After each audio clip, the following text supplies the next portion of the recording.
नमस्कार। जैसा कि आपने थंबनेल में देखा होगा, एक तरफ वाइट हाउस अमेरिका का और दूसरी तरफ भारत के राष्ट्रपति भवन और बीच में लिखा होगा महाभियोग इम्पीचमेंट। तो इससे आप समझ गए होंगे कि आज हम इम्पीचमेंट या फिर महाभियोग के बारे में हम जानकारी लेंगे। तो आज हम भारत के राष्ट्रपति पर महाभियोग की प्रक्रिया कैसे चलाई जाती है ये देखेंगे। इसके साथ ही अमेरिका के राष्ट्रपति पर महाभियोग की प्रक्रिया किस तरीके से चलाई जाती है इसके बारे में भी हम जानकारी लेंगे।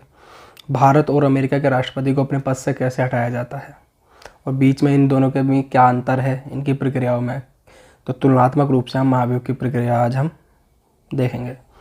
तो पहले हम भारत की देख लेंगे, उसके बाद अमेरिका की देख लेंगे और फिर बीच में तुलना कर लेंगे कि क्या क्या अंतर है।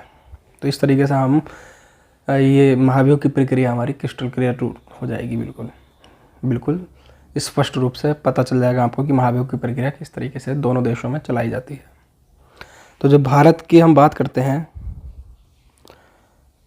भारतीय संविधान में आर्टिकल 61 में महाभियोग की प्रक्रिया के उल्लेख है और अमेरिका के संविधान में आर्टिकल 2 में और उसकी धारा 4, आर्टिकल 2 की धारा 4, आर्टिकल 2 क्लोज 4 में अमेरिका में राष्ट्रपति पर महाभियोग की प्रक्रिया का उल्लेख है और भारत के राष्ट्रपति पर महाभियोग की प्रक्रिया का उल्लेख आर्टिकल 61 में है। यहाँ तक स्पष्ट है। और भारत के राष्ट्रपति पर जो आरोप लगता है वो संविधान के अतिक्रमण या फिर संविधान के उल्लंघन का आरोप लगता है। सिर्फ एक आरोप लगता है कि संविधान का उल्लंघन किया है। इस आधार पर राष्ट्रपति पर महाभियोग की प्रक्रिया चलाई जाती है। लेकिन अमेरिका के राष्ट्रपति पर जो आरोप लगता है वो रिश्वत, देशद्रोह, अन्य बड़े अपराध तथा दुराचार, इन आरोपों के आधार पर महाभियोग की प्रक्रिया चलाई जाती है। तो भारत के राष्ट्रपति का उल्लेख किस आर्टिकल में है अब महाभियोग का और आरोप, और अमेरिका के राष्ट्रपति पर महाभियोग का उल्लेख और आरोप। क्लियर हुआ। अब हम देखते हैं कि प्रक्रिया क्या होती है। भारतीय राष्ट्रपति को हटाने की जो प्रक्रिया है वो संसद में चलाई जाती है और संसद एक अर्धन्यायिक संस्था है और ये जो प्रक्रिया है महाभियोग की वो अर्धन्यायिक प्रक्रिया है। अर्धन्यायिक प्रक्रिया का मतलब होता है जैसे कि आरोप लगाना, कोई दंड देना, ये सब काम किसका है? ये सब काम न्यायपालिका का है, जुडिशरी का है ना। लेकिन महाभियोग की प्रक्रिया जो चलाई जाती है या राष्ट्रपति पर आरोप लगता है संविधान के उल्लंघन का, वो आरोप न्यायपालिका नहीं लगाती है। लगाता कौन है? संसद आरोप लगाती है कि आपने संविधान का उल्लंघन किया। तो संसद एक न्यायपालिका नहीं है लेकिन वो आरोप लगा रही है, न्याय वाला काम कर रही है। तो इसलिए वो क्या है? अर्धन्यायिक संस्था है और ये जो प्रक्रिया है वो अर्धन्यायिक प्रक्रिया है। ये एक अर्धन्यायिक प्रक्रिया है। समझ में आया? अर्धन्यायिक प्रक्रिया, क्योंकि न्यायपालिका का इसमें कोई हस्तक्षेप नहीं है, इसलिए ये अर्धन्यायिक प्रक्रिया है। अगर ये आरोप दंड देने का न्यायपालिका करती तो ये पूर्णतः न्यायिक प्रक्रिया होती। लेकिन ये अर्धन्यायिक इसलिए है क्योंकि जुडिशरी का कोई इसमें हस्तक्षेप नहीं है। लेकिन जुडिशरी वाला काम, आरोप लगाना, दंड देना, ये सब काम कौन कर रहा है? संसद कर रहा है। इसलिए ये एक अर्धन्यायिक प्रक्रिया है। समझ में आई बात? और इसमें न्यायपालिका का कोई हस्तक्षेप नहीं होता है। न्यायपालिका का हस्तक्षेप इस प्रक्रिया में नहीं होता है। भारत में राष्ट्रपति को हटाने की प्रक्रिया में न्यायपालिका का कोई हस्तक्षेप नहीं होता है। अब देखते हैं प्रक्रिया। महाभियोग की प्रक्रिया जो है वो संसद के किसी भी सदन में लाई जा सकती है, चाहे वो लोकसभा हो चाहे राज्यसभा। लोकसभा में भी प्रक्रिया शुरू की जा सकती है और राज्यसभा में भी प्रक्रिया शुरू की जा सकती है। लेकिन जिस भी सदन में आप प्रक्रिया शुरू करने जा रहे हैं उससे 14 दिन पहले आपको नोटिस देना पड़ेगा राष्ट्रपति को संबोधित करते हुए कि हम आपके प्रति महाभियोग की प्रक्रिया लाने जा रहे हैं। यानी कि राष्ट्रपति को संबोधित करते हैं, आपको 14 दिन पहले आपको राष्ट्रपति को नोटिस देना पड़ेगा महाभियोग की प्रक्रिया लाने के लिए। और जो भी आप संकल्प या फिर जो भी प्रस्ताव आप महाभियोग का जिस भी सदन में रखना चाह रहे हैं उसके 1/4 सदस्यों का समर्थन प्राप्त होना चाहिए। 1/4 सदस्यों का समर्थन प्राप्त होना चाहिए। राष्ट्रपति को हटाने का जो संकल्प आपने रखा है सदन में, उस सदन में 1/4 सदस्यों का समर्थन होना चाहिए। तो 3 चीज़ हमने देखी। किसी भी सदन में प्रस्तुत होगा, 14 दिन पहले आपको नोटिस देना पड़ेगा और जिस भी सदन में ला रहे हैं उस सदन के 1/4 सदस्यों का समर्थन होना चाहिए। माना मैंने कि आपने पहले लोकसभा में रखा है, ठीक है, तो लोकसभा में रखा है तो उस सदन की कुल सदस्य संख्या के 2/3 बहुमत से वो संकल्प या प्रस्ताव महाभियोग का पारित होगा। समझ रहे हैं ना, सबसे भारी बहुमत है ये। मैंने बहुमत पे एक वीडियो बना रखी है, आप देख लेना जाके, मैं आई बटन में ऊपर आ गया होगा टाइप्स ऑफ मेजोरिटी के नाम से, तो आप देख लेना उसमें। अगर आपको क्लियर है तो कोई बात नहीं, कंटिन्यू करें। अगर क्लियर नहीं है बहुमत, टाइप्स ऑफ मेजोरिटी आपको क्लियर नहीं है, तो आप वो वीडियो पहले देख लें, उसके बाद यहाँ पे आप कंटिन्यू करें।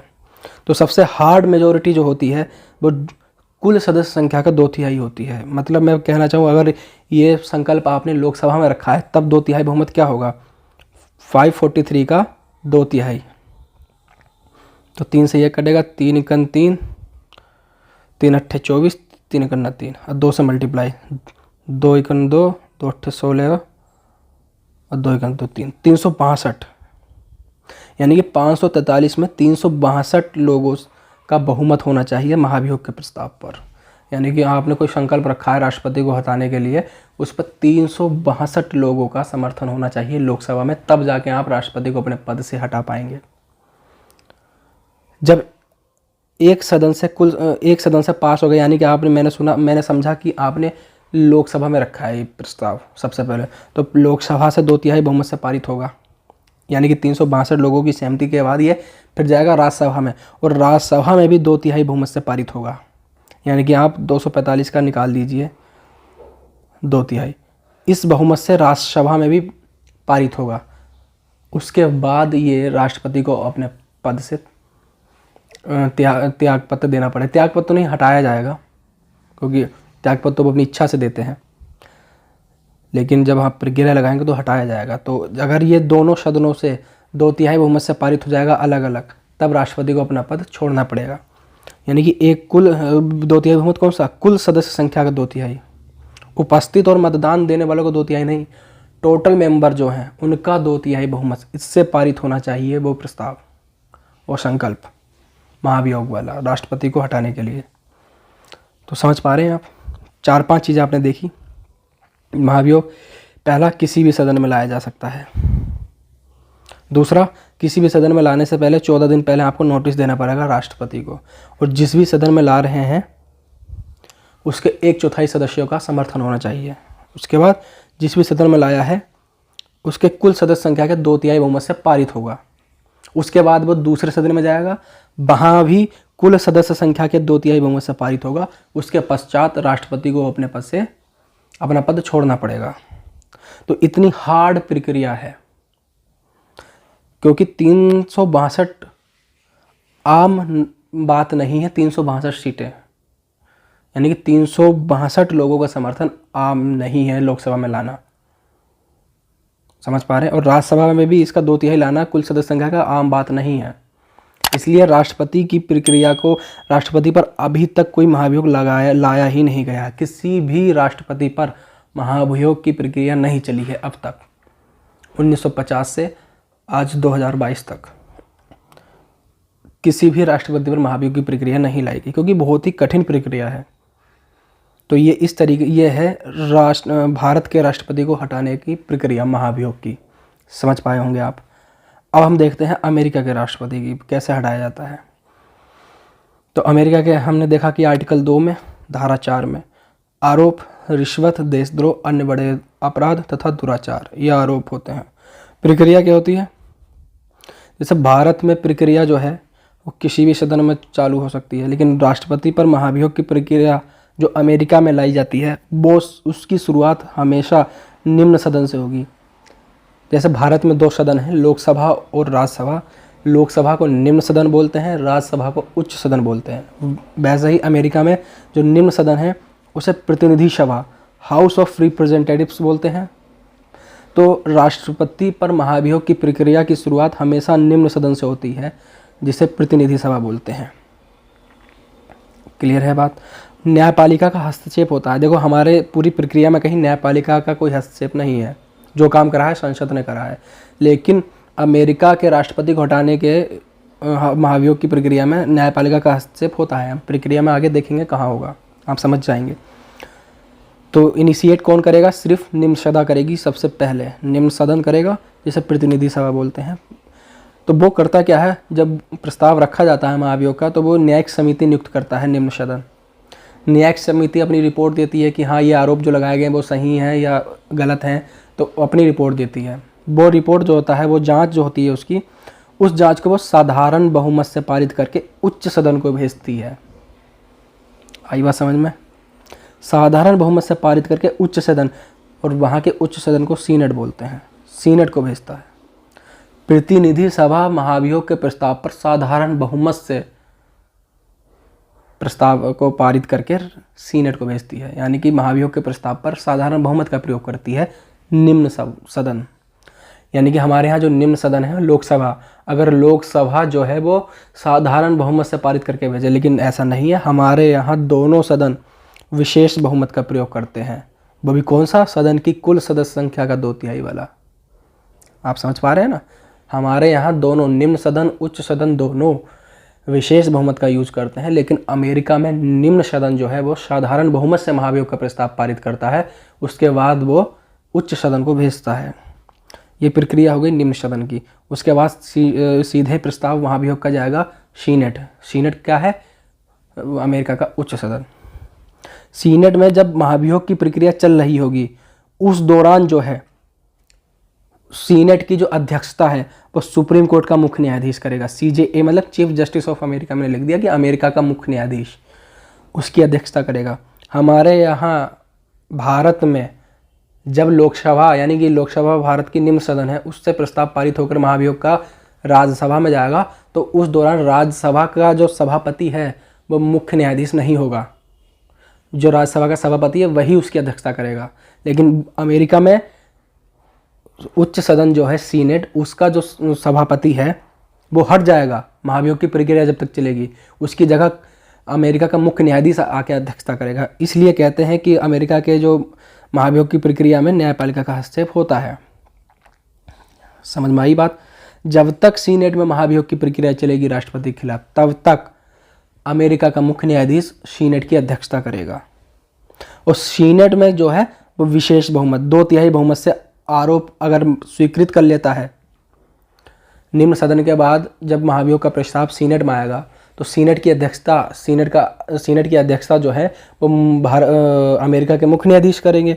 और मुख्य न्यायाधीश अगर 2/3 बहुमत से आरोप को मान लेते हैं, यानी कि सीनेट विशेष बहुमत आ गया भाई, विशेष बहुमत से उन आरोपों को मान लेता है, तब राष्ट्रपति को उसके पद से हटा दिया जाता है। समझ में आई बात? निम्न सदन साधारण बहुमत से वो प्रस्ताव पास करेगा महाभियोग का। उसके बाद उच्च सदन में आएगा, और उच्च सदन की उस दौरान अध्यक्षता करेंगे मुख्य न्यायाधीश, सुप्रीम कोर्ट ऑफ अमेरिका के मुख्य न्यायाधीश अध्यक्षता करेंगे। और अगर सीनेट विशेष बहुमत से, यानी कि 2/3 बहुमत से उस महाभियोग के प्रस्ताव को स्वीकृत कर लेता है, तो पारित कर लिया, यानी कि 2/3 बहुमत से आरोप को मान लिया, तब से राष्ट्रपति को अपना पद छोड़ना पड़ेगा। समझ पा रहे हैं आप? और अमेरिका में अब तक 3 राष्ट्रपति ऐसे हुए हैं, एक एंड्रयू जॉनसन, बिल क्लिंटन, और इन्हें आप तो जानते होंगे डोनाल्ड ट्रंप। ये 3 राष्ट्रपति हैं, इन पर अब तक 4 बार महाभियोग की प्रक्रिया लाई गई है। 3 राष्ट्रपति हैं लेकिन 4 बार। एंड्रयू जॉनसन 1868 में लाई गई, बिल क्लिंटन पे 1998 में लाई गई, और ये पास नहीं हो पाई। यानी कि महाभियोग की प्रक्रिया लाई तो गई अभी तक, लेकिन पास नहीं हो पाई। और ये तो डोनाल्ड ट्रंप, इन्होंने 4 साल का कार्यकाल, एक ही कार्यकाल पूरा करा था, एकमात्र राष्ट्रपति जिनका 4 साल के कार्यकाल में, यानी कि एक ही कार्यकाल पूरा करा, उसमें 2 बार महाभियोग की प्रक्रिया लगाई गई।